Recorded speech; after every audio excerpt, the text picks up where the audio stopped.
Okay. Look, I know, we have a new setup. Finally, I've increased the quality. We've got a better camera. We can see a better view of my face. My hair isn't a complete mess because I put a hat on. Yeah, I need a haircut, I know. But look, we've got nerdy stuff. I'm gonna have a shelf in the corner, put some lights there. And yes, I have gone through all this effort to make this all look good, only to do the last ever chapter of Jujutsu Kaisen. I know, it's tragic, but it needed to be done because I am gonna continue the channel, mainly focusing on KAGURABACHI and One Piece. So don't worry, just because Jujutsu Kaisen's over does not mean that I'm going anywhere, alright? I'm still going to be making YouTube videos, and we're only going to be increasing the quality as we go on. However, the same cannot necessarily be said for Gege Akutami, because there are definitely some mixed opinions about Jujutsu Kaisen's ending. And yes, this is the last ever chapter. It's over. At least for the foreseeable future, Jujutsu Kaisen is done. There was no part 2 announcement. The special announcement that was mentioned last week was just that Jujutsu Kaisen managed to sell 100 million copies, which is incredible, and congratulations, Gege, because genuinely that is such an impressive achievement. But yeah, this chapter was pretty much every bit as basic as the last, but there was some interesting stuff and some really good stuff. Like I've always said about Jujutsu Kaisen, I do not think many things Gege actually writes are bad at all. Like, I like everything he writes. What I don't like, and what I think is Jujutsu Kaisen's biggest weakness overall, is just what Gege didn't write. I mean, the best example of that recently is Hakari versus Rame, right? Like, it was a really good matchup, it was a fight we'd love to see. The main problem with it was not how it was written, it was the fact that it wasn't written. We never saw it. It's the same with all these plot lines involving Tengen and the merger and Kenjaku and all of these things that are kind of left unanswered, like Heian era flashbacks and things like that. The main problem with Jujutsu Kaisen ending the way it is that it doesn't feel like the story is complete. There are so many things that Gege didn't write. But as for everything that he did write, I think people are being a little bit dramatic. The ending is really not that bad. It's actually pretty wholesome, and I quite like it. So basically what we're going to do today is just go through the chapter, but then I'm also going to give a little breakdown of what I think is yet to come. So we start off with the main trio just going on a normal Jujutsu mission. Obviously, as we know from last chapter, there's this girl who's cursed, so she sees our boyfriend with like big bug eyes and it's all freaky like that, you know? They kind of make a little plan. They're going to send the couple away outside of this curse user's range, and then they're going to hunt down the curse user when they reactivate their technique. So they go and hide themselves right at the top of a very, very tall building, and then when they finally see the curse user reactivating their technique, Nobara and Yuji just straight up jump off the building, and I cannot lie, anyone who claims that they don't like Nobara, I simply don't believe you, because she uses her hammer to literally glide all the way down this 40-story building onto the concrete and then stands next to Yuji, and they're like, yeah, we look cool as shit. And they would be correct, because it's just so nice to see them doing cool, amazing, normal Jujutsu sorcery shit together again. Like, it's been such a long time since I've read a chapter like this and just felt genuine happiness for them, you know? Obviously, people want Jujutsu Kaisen to keep doing, you know, very sad and dark and very aggressive things, but just seeing this nice little, almost slice of life kind of thing for the ending is really nice. Anyway, because they're in range of this curse user, it means that they're actually affected by the technique, so they look at each other and realize that they've each got bug eyes and have a little laugh about it. And then Fushiguro pulls up and uses his divine dog totality to just squash the guy. Well, when I say squash, I don't mean like murder, just like pin him down, you know? Anyway, it was a pretty easy mission. They have a laugh, they kind of, you know, get to showcase their abilities a little bit, because Megumi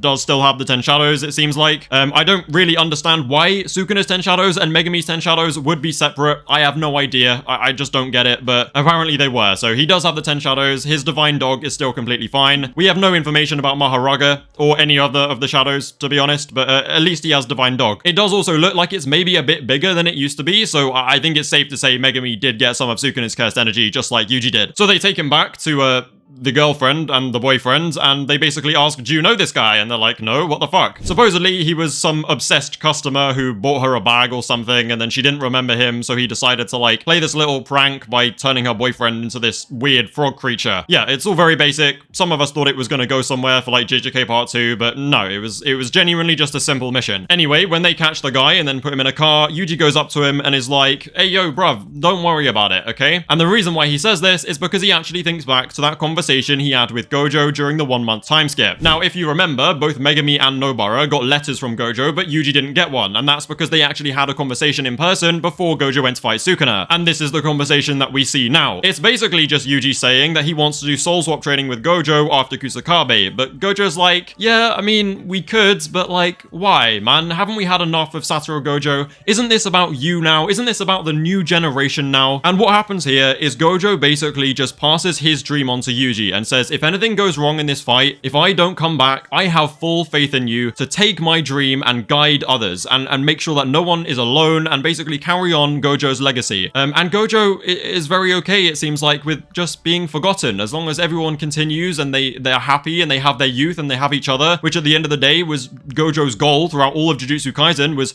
maintain their youth and keep them together and make sure no one's lonely. As long as that passes on, then Gojo can die happy. And so, yeah, he may not have returned this chapter. A lot of people thought he would. I thought he would, but I didn't necessarily want him to, and I really like this conclusion. I also very much like the fact that we don't really get a conclusion to Gojo, because it's like he's saying, forget about me, you know? Like, continue on as you are. Not everything has to do, like, is about Satoru Gojo. And I honestly, I think it's good. I think the conclusion we got to Gojo is actually very good, and I wasn't expecting it to be. So kudos to Gege. You impressed me with this chapter. I really liked it, like, genuinely. But yeah, Yuji then thinks back to that conversation where Gojo says he wants to carry on his dream. So Yuji says to the guy, I've got full faith in you. Come back to us as a Jujutsu sorcerer when you're ready. I have high expectations for you, which is exactly what Gojo said to Yuji. Maybe the last thing that Gojo said to Yuji. Just like, look, I have full confidence in you. Confidence that I've never had before as Satoru Gojo. I have full faith in you. And Yuji is now passing that on. So, do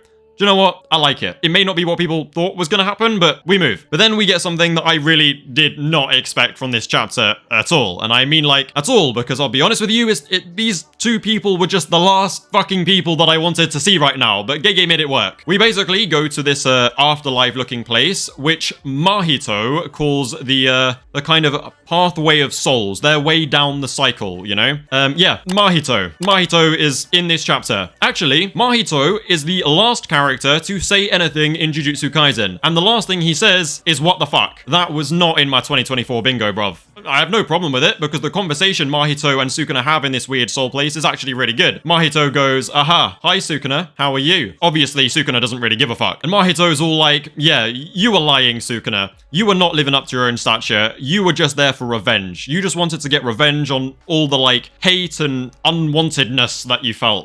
Unwantedness isn't a word, but fuck it, it is now. And then Sukuna basically says, it's the same thing. He lived based on his own ideals. If that's what he wanted to do, he did it, and no one was strong enough to contest him, which is something we've heard Sukuna say before. And then Sukuna says something interesting. He says there was actually multiple pathways he could have taken. 2, to be precise. And then we see him standing in front of a split path where we go one side to Arame and the other side to a character we may have seen before, we may have not. Some people speculate that it was Yorozu, which could tie into the theme of, like, following love, which is the lesson that Gojo and Yuji were trying to teach Sukuna. But then it could also fall into, like, maybe motherly love, like that could have been his mother, or just some completely random stranger. The idea is Sukuna acknowledged that he chose this path and was dedicated to it. And then he says that in the next life, if there is a next life, then he might actually be interested in taking another path, which is really cool, because that means that he has accepted his loss at the hands of Yuji Itadori. He has respect for Yuji now, which we know because he only names characters who are respected by him. And in that last moment, as he was dying, instead of calling him the cursed brat, he called him Yuji Itadori. The same way he called Gojo Satoru Gojo, the same way he called Higuruma Hiromi Higuruma, the same way he called Yuta Akotsu. He now has respect for Yuji because Yuji beat him and did manage to ingrain that lesson that Gojo couldn't ingrain into him. He now understands what Yuji was talking about and goes, do you know what? I lost to that. So if there should be a next time, maybe it would be nice to walk a different path. This isn't Sukuna going soft. Mahito says it is. Mahito says Sukuna's going soft, but it's not really. This isn't Sukuna turning good and going, oh, this was truly my Jujutsu Kaisen. You know, obviously Yuji was right. I love that guy now. I'm gonna come back and be a Jujutsu sorcerer. No, that's not what this is. It's simply Sukuna reflecting on an experience which he has never experienced before. Defeat. He lost to Yuji, and he lost to Yuji's mindset. So what kind of sorcerer would he be? What kind of person would he be as Ryomen Sukuna, the King of Curses, if he didn't learn from that experience? If he wasn't able to look at that experience objectively and go, do you know what? Maybe I missed something. So maybe I'll try the other pathway next time, if possible, which is very Sukuna-like. So don't mistake it for him going all soft and like, oh, I should have been a good guy and all that Disney Kaisen bullshit. And then Mahito, being the curse of humans, goes, you fucking idiot, you've turned soft, you little baby. And then Sukuna walks off. He doesn't care. He genuinely doesn't care. In fact, Sukuna almost looks like he's comforting Arame, and they just quietly walk off and accept their defeat. And he just leaves Mahito sitting in the darkness by himself, being like, well, fuck. So I'm just sat here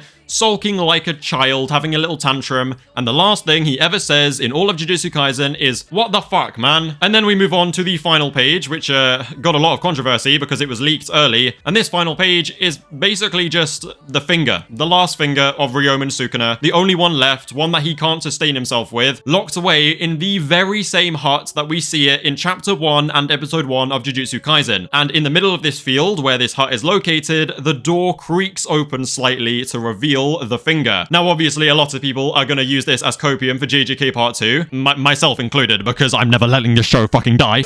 But in reality, it could be an Attack on Titan style ending, where, like, it's not setting up a sequel, it's just shown that the cycle continues, you know? But yeah, well, I'm going to use it for copium anyway, because fuck you. And that's the end of Jujutsu Kaisen. Yeah, that's it. That's the whole chapter. Anyway, though, my general thoughts on it is, I still think part 2 is a possibility, honestly. Like, the place where Mahito and Sukuna were talking looks a lot like the Curse Realm, which is where Kenjaku was in chapter 160 when he went to talk to the residents of Sendai Colony. He called it the gap between dreams and reality, and as we know, Kenjaku is being a little sneaky boy, because in all of this chapter, the last ever chapter of Jujutsu Kaisen, we weren't told at all why Kenjaku and Takaba were in the last chapter. We don't know what that's all about at all. We have no idea. So Kenjaku very well could be cooking. Also, let's not forget that Sukuna's remnants and Tengen are still very much in play. They're still being sustained and they still exist. So any kind of return from any of these main villains is definitely possible, and all this chapter does is open up the possibility of a Mahito return too. So yeah, Jujutsu Kaisen Part 2, it probably won't be written by Gege because I think he's starting a new manga soon, but I think it's definitely possible. And the way I expect it to be announced is on December 25th when they actually release volume 29 and 30 at the same time. And it's believed that these volumes will maybe have some extra pages with the announcement for part 2 written by someone else but consulted by Gege. Obviously that is insane copium at this point, but I still think that the main problem with Jujutsu Kaisen is that there is so many things set up late game and all the way through the story that haven't been resolved. Like the whole Curse Realm thing, the fact that Kenjaku's back, Tengen still being sustained, Sukuna's remnants still being sustained. There's just so many things, man. Like, I still see it being a possibility. Call it copium all you want, I really don't care. But yeah, that is just the last chapter, for now, at least.